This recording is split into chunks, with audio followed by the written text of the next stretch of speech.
La Polizia di Stato di Genova ha arrestato un cinquantenne per l'omicidio di Orazio Pino, ucciso ad aprile a Chiavari. Il movente è legato ad interessi economici e sentimentali.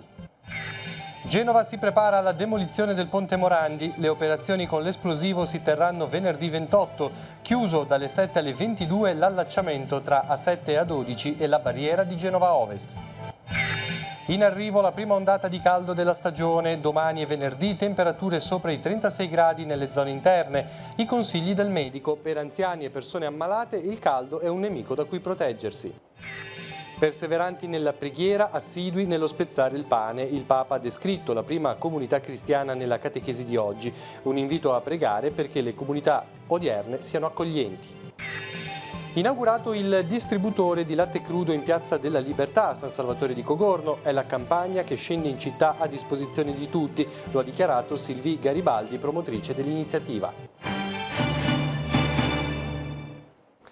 Buonasera a tutti, bentornati a Tiguglio Oggi. C'è una svolta nell'omicidio di Orazio Pino, il 61enne gioielliere, ex collaboratore di giustizia, ucciso 2 mesi fa in un silos a Chiavari. Questa mattina un uomo è stato arrestato dalla polizia. Alla base del gesto ci sarebbero ragioni sentimentali ed economiche. L'uomo è stato portato in carcere a Genova Marassi. I dettagli nel servizio. C'è un arresto nel caso dell'omicidio di Orazio Pino, ucciso la sera del 23 aprile scorso in un silos in Corso Dante a Chiavari. In manette un cinquantenne, Sergio Tiscornia, attuale compagno dell'ex fidanzata della vittima. La donna straniera aveva forti contrasti con Pino. Il movente dunque sembra essere legato a ragioni di tipo sentimentale ed economiche. Per i rapporti che legano l'odierno indagato e che hanno legato la vittima a questa donna che vive lì a Chiavari e anche evidentemente questioni di tipo economico, perché abbiano stati gli investimenti di sostanze importanti da parte di entrambi e che evidentemente non erano andati a buon fine, verosimilmente per i cattivi rapporti con la vittima.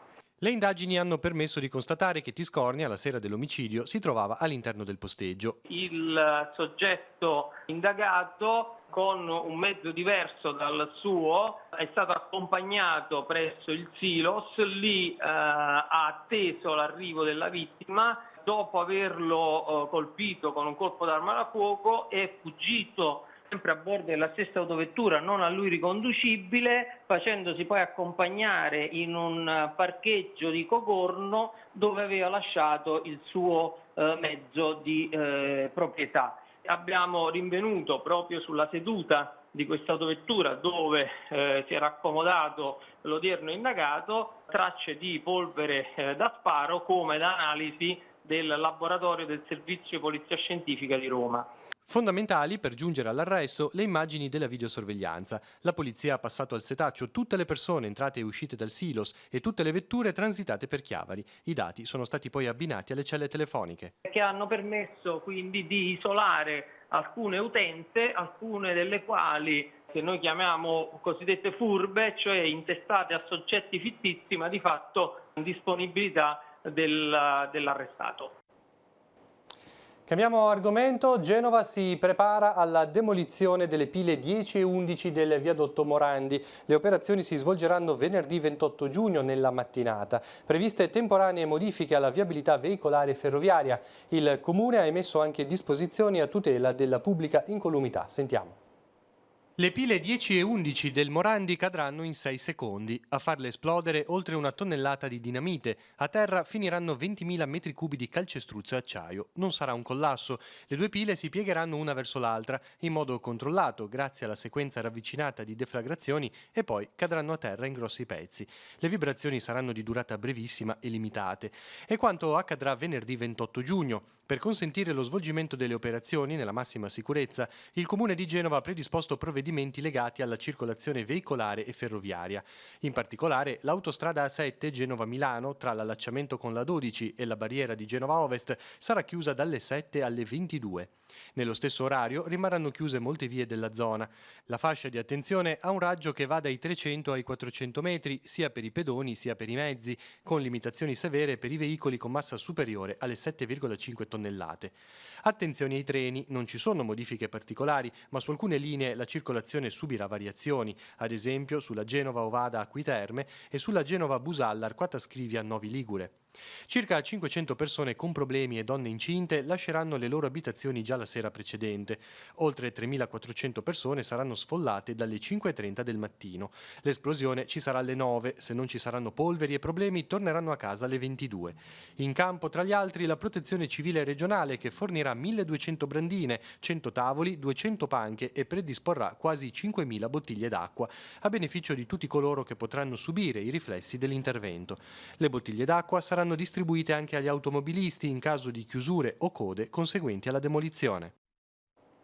La ASL 3 genovese ha messo a punto le disposizioni per la demolizione del Ponte Morandi. L'azienda sanitaria offre 7 centri di raccolta, 3 alberghi con 250 camere disponibili e il trasferimento in RSA per i pazienti fragili non autosufficienti. E sarà attivato inoltre un numero, è lo 010 84 97 23 7. Trovate questi dettagli anche sul nostro sito teleradiopace.com. E a causa della demolizione del Ponte Morandi, disagi al traffico potranno verificarsi anche nel nostro Levante. Oggi intanto il Comune di Recco ha deciso la chiusura del casello autostradale ai mezzi pesanti con massa superiore alle 7,5 tonnellate dalle 7 alle 20 di venerdì. Stesso provvedimento preso anche per i caselli di Genova Nervi e Genova Est, così come richiesto dalla Prefettura. Dichiara il Sindaco, si suggerisce di avvisare i propri fornitori per anticipare alla giornata di domani eventuali rifornimenti. Cambiamo tema, come ampiamente annunciato dagli esperti, domani e venerdì le temperature saliranno ancora per la prima ondata di caldo della stagione. Un caldo torrido, asciutto, di matrice africana che porterà le temperature anche al di sopra dei 36 gradi nelle zone interne al Tigullio. Ma sentiamo. I consigli sono sempre i medesimi, è sempre bene ricordarli in modo da evitare degli errori, non esporsi al sole nelle ore più calde della giornata, quindi fra le 11 del mattino e le 5 del pomeriggio, proteggersi con abiti leggeri, il cappello, occhiali da sole, soggiornare in luoghi ventilati e freschi e, come dicevate anche voi, le persone che hanno già delle patologie come di tipo cardiovascolare soprattutto, ma non solo, sono un pochettino più a rischio quando le temperature salgono. Quindi è opportuno, per esempio, chi prende dei farmaci per la pressione, che controlli magari la pressione un pochettino più del solito.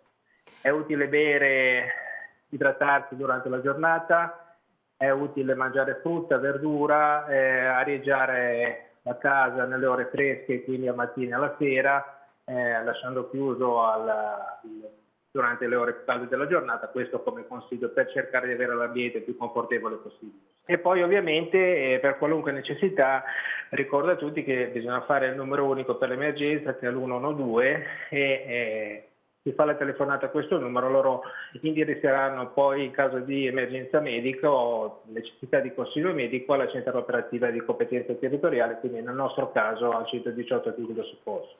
Avete già avuto qualche richiesta di intervento in più in questi giorni, sebbene come detto il picco delle temperature debba arrivare ancora tra circa 24-48 ore?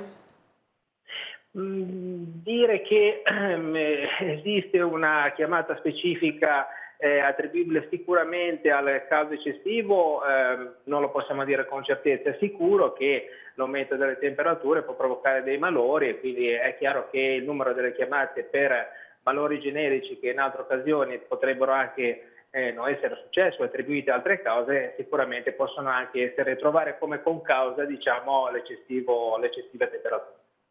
Quindi insomma una situazione chiaramente classica durante l'estate, non ci stiamo inventando nulla di nuovo, però ovviamente dottore forse il richiamo alla prudenza non è mai scontato in queste situazioni.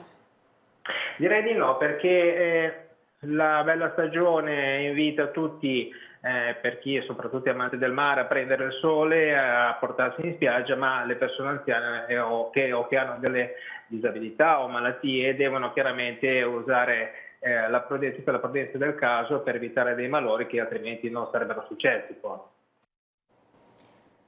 Nuovo passo avanti per la realizzazione del depuratore di Sesti Levante. Il Consiglio Comunale ha approvato l'acquisizione di un terreno in località Ramaia che, ha spiegato il Sindaco, renderà l'impianto meno visibile dalla strada. Il fronte delle costruzioni diminuirà infatti del 30%. Invece aumenterà l'area destinata agli spazi pubblici verdi e sportivi di oltre il 50% rispetto all'ipotesi precedente. L'acquisizione è avvenuta con risorse della città metropolitana.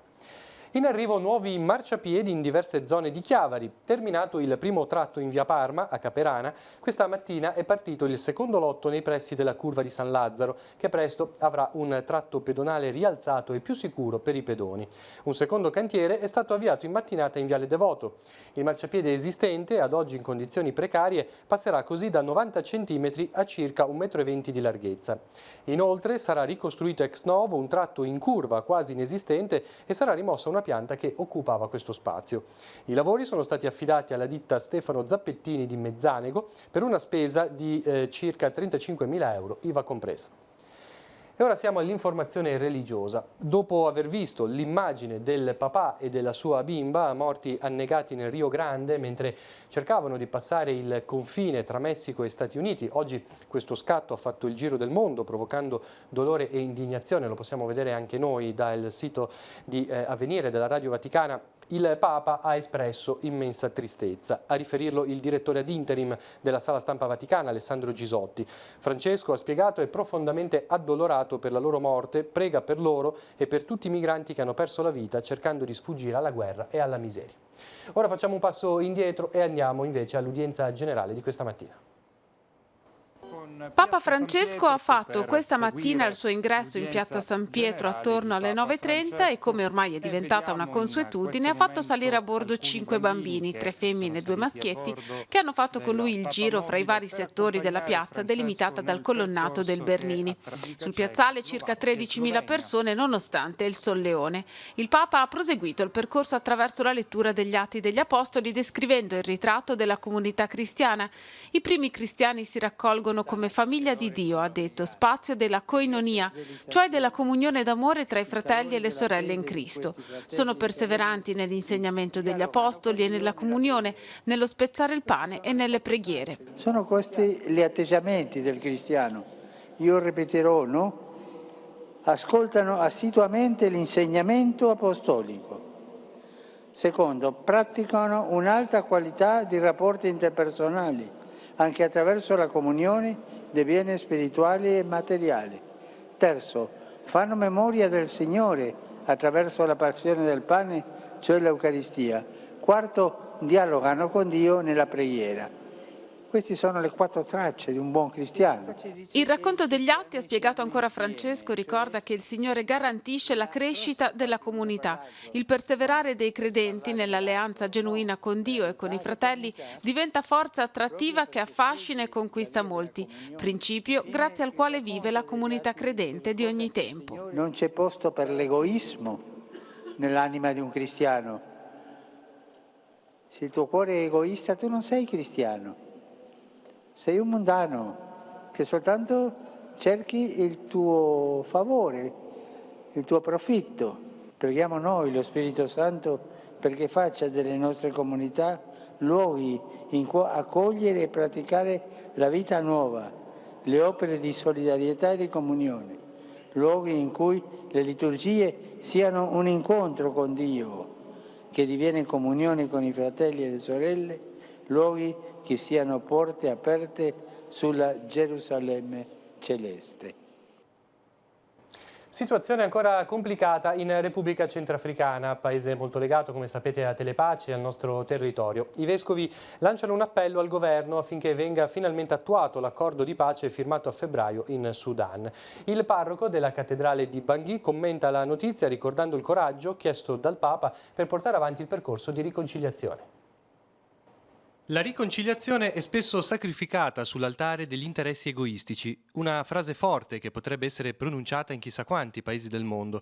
A scriverla in un messaggio però sono i vescovi del Centrafrica in occasione del Corpus Domini. I presuli chiedono che il governo rompa con le milizie che sostengono la violenza e si dia attuazione all'accordo per la pace firmato a febbraio a Khartoum, in Sudan. L'intesa, dicono, potrebbe essere un'opportunità per alleviare le sofferenze del popolo centrafricano.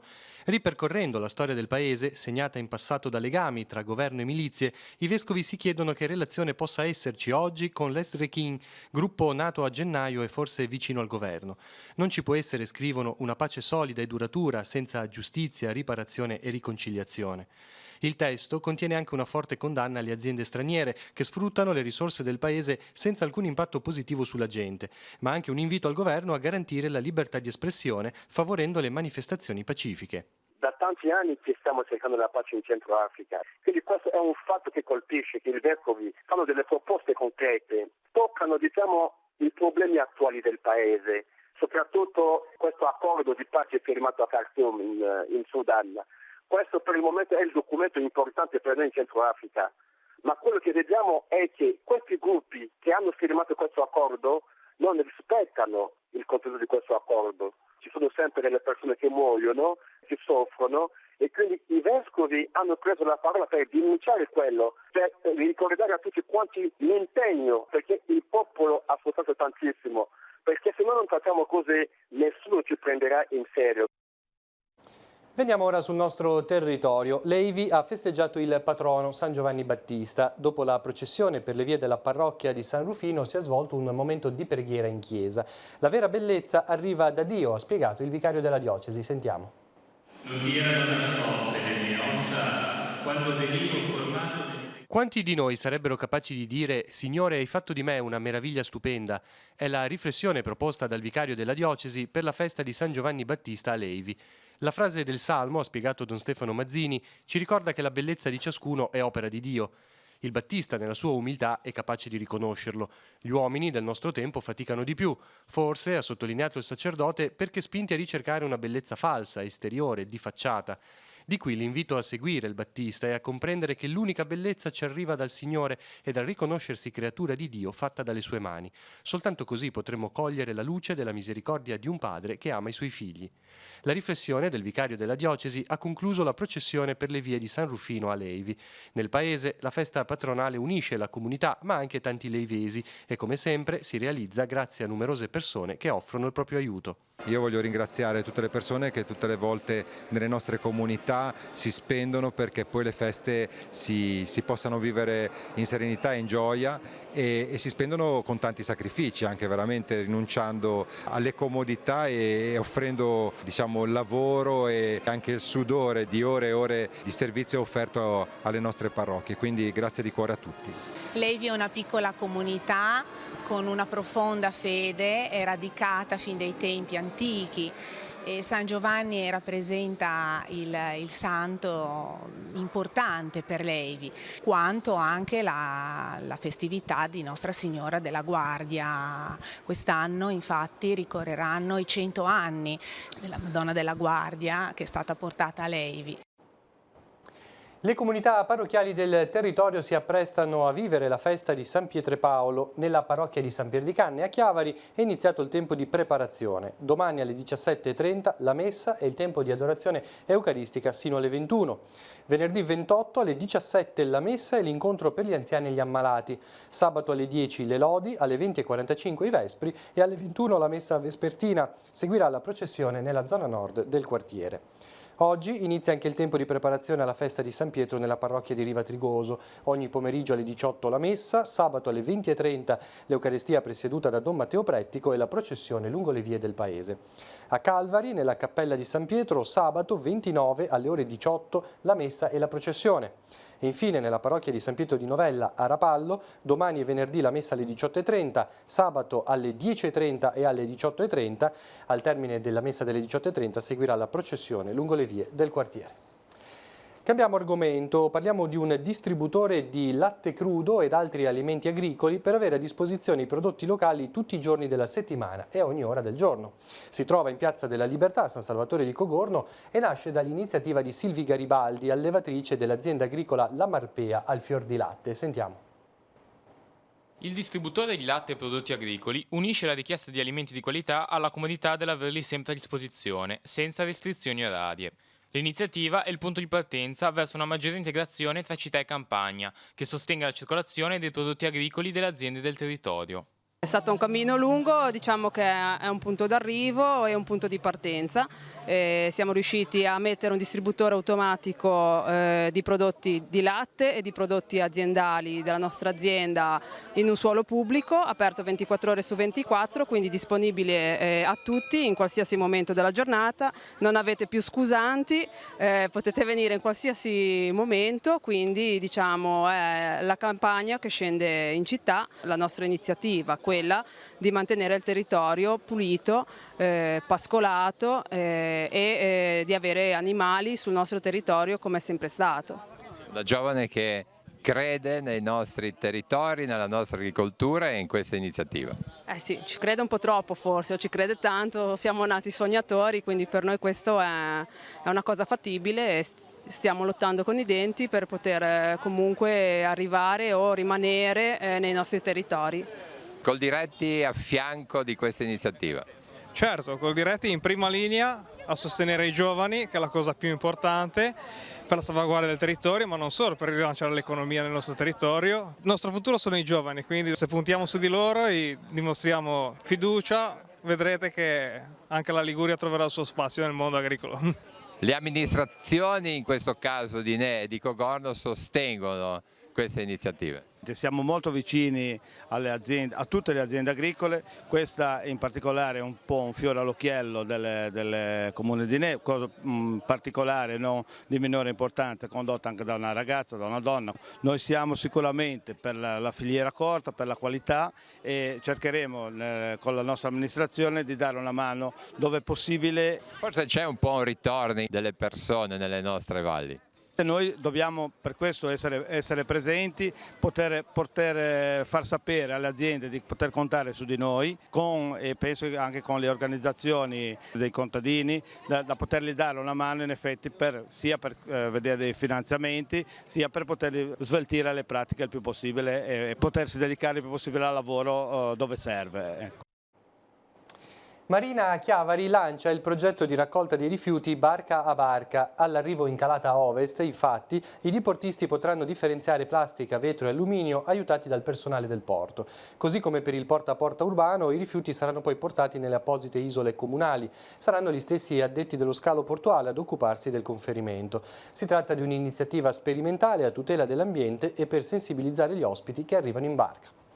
E sono stati installati in questi giorni a Casarza Ligure i nuovi box per il conferimento degli oli alimentari esausti di origine vegetale. L'azienda fiorentina Ecoenergia SRL si è aggiudicata il servizio tramite una procedura ad evidenza pubblica per un periodo di 3 anni. I nuovi box sono 3 e si trovano in piazza Capelli a Bargonasco, in via Annuti all'altezza delle scuole e in piazza Aldo Moro. Le campane già presenti sul territorio saranno spostate invece nelle frazioni di Cardini e Bargone. Ogni box ospiterà al suo interno 2 fusti da 120 litri per una capienza totale di 240 litri. A fianco sarà inserito un mastello per raccogliere i contenitori vuoti con cui è stato portato l'olio. Il servizio sarà introdotto inoltre in occasione di eventi, manifestazioni e fiere patrocinate dal Comune e che si terranno nei prossimi mesi in piazza Unicef. A Rapallo il servizio del Free City Bus, il progetto di corriera gratuita promossa da Comune e ATP, viene rimodulato e reso più funzionale, in particolare per raggiungere le spiagge della città. L'iniziativa sarà in vigore dal 1 luglio al 14 settembre. Le navette saranno sempre 2 e gli orari del servizio restano gli stessi, dalle 10 alle 13 e dalle 15 alle 18. La frequenza sarà di una corsa ogni 30 minuti. Il percorso partirà da via Pietrafraccia.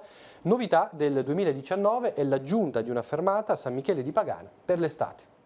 Siamo così alla pagina degli appuntamenti, vediamo insieme l'agenda di Telepace.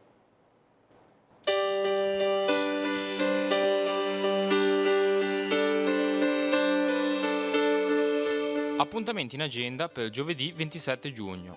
Apertura del Museo Archeologico di Chiavari in via Costaguta dalle 9 alle 14. Su prenotazione è possibile richiedere un servizio didattico gratuito. Dalle 9.30 alle 12, apertura del Museo del Merletto, sito in Villa Tigullio a Rapallo. Secondo Art in Progress Event in memoria di Greg Lake a Zoagli. Alle 17.30, sul lungomare, sotto il castello, ripristino della targa in marmo dedicata a Lake. Alle 18, a Villa Vicini, reading di poesia e mostra d'arte. Infine, alle 21, si terrà un concerto di piano. Al centro Benedetto Acquarone di Chiavari si riunisce l'associazione regionale Club degli Alcolisti in Trattamento, che si occupa di aiutare le famiglie con problemi legati all'alcol. L'inizio alle 20. La sezione di Lavagna della Croce Verde Chiavarese organizza corsi di primo soccorso gratuiti e aperti alla cittadinanza, dalle 20:30 alle 22 nella biblioteca di Lavagna. Infine, teatro all'aperto in piazza Mazzini a Chiavari. Alle 21 sarà messa in scena l'opera Cavalleria Rusticana, diretta da Tommaso Geri e tratta dall'omonima novella di Giovanni Verga.